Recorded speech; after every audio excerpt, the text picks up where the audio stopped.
That was based on a real trip that I had. My mom was turning 70. We're Italian. My grandmother comes from Naples, and her dream was always to go to Italy.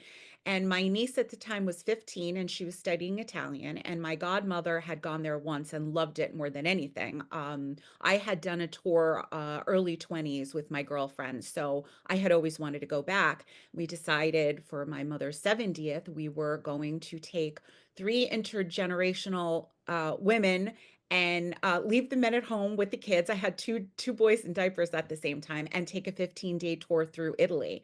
And that's exactly what happened. And I wrote the outline of Our Italian Summer as I was traveling because I was going very deep into mother-daughter dynamics, things that we never spoke of, things that I learned about her along the way, my godmother, seeing my 15-year-old niece and all of her angst and what she was going through. And I just dreamed of writing a women's fiction novel really about how a trip can change a family. And I wrote an outline of it, very rough outline. I don't, I don't do a lot of plotting or whatever. And that sat in the drawer for a few years until I felt like I was ready to really take on a very multi-layered, rich women's fiction book that I was ready for. And when I evolved ready, I said to my agent, it's time to shop it.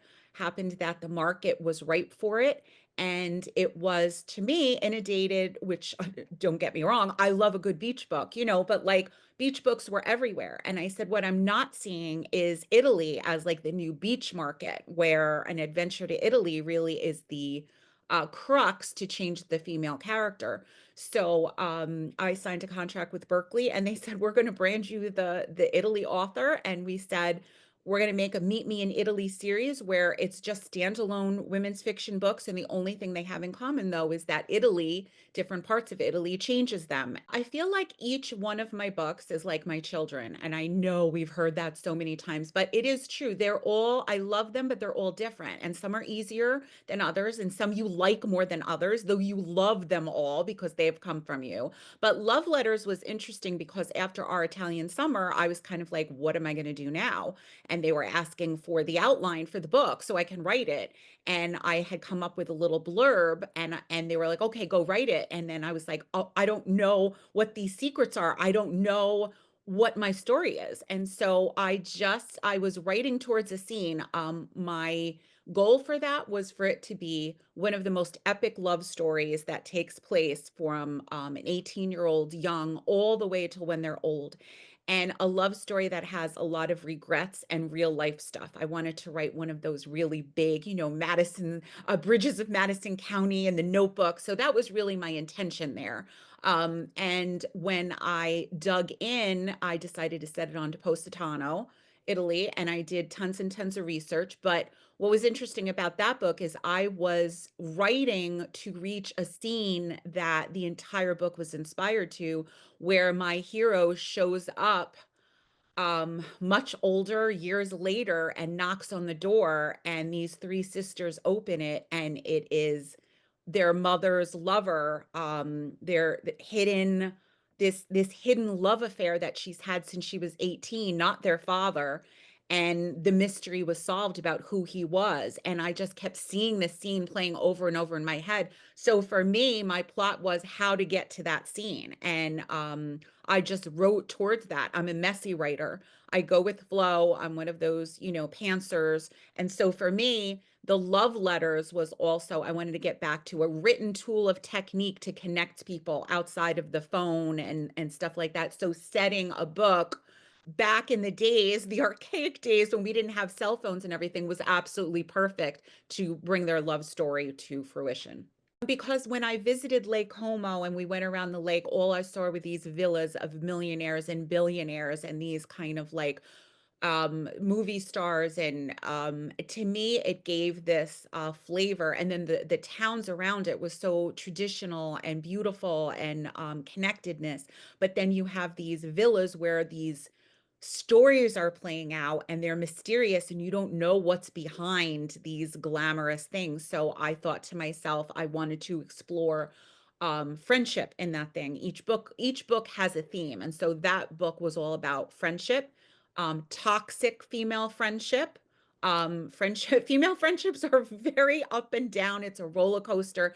And I thought, how much fun to set the wedding in Lake Como as like the major plot point of how these three women grow up together.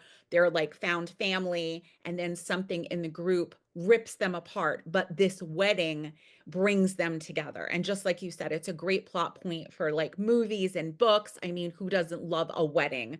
And so that's where that book kind of came from.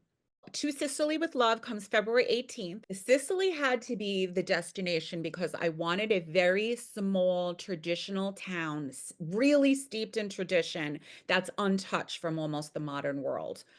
Because the thrust of the book is my heroine has this fantastic life. She's like an influencer. She's got the great relationships. She's got money. She's got drive, and then she loses her mom and it throws her into grief. And it's one of those explorations where you think you're living the life that you dreamed of, but it's very empty inside and something kind of spins you out. And then she finds out, taking a DNA test, that she has an entire family that she knew nothing about. She thought she was an only child in Sicily. And it's she starts piecing it together. She goes to Sicily to meet this family during the summer, and she finds out that her mom, when she was 18, ran away to get married and was kind of, I don't know if that's a word anymore, excommunicated, ostracized is the better word, from her very tight-knit Italian family.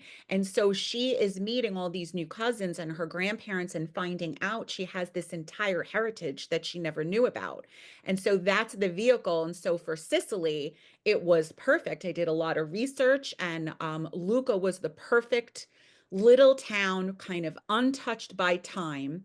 And then I set it close to Shaka, which is more of a fishing industrial village where I can have the cousins kind of like have a bar because they're younger and they have phones and stuff. So it's kind of like the old world versus the new. But when she leaves her entire world behind, she has to discover this whole new one, and she changes over the summer. And there's a lot of growth in there. It's I love that book.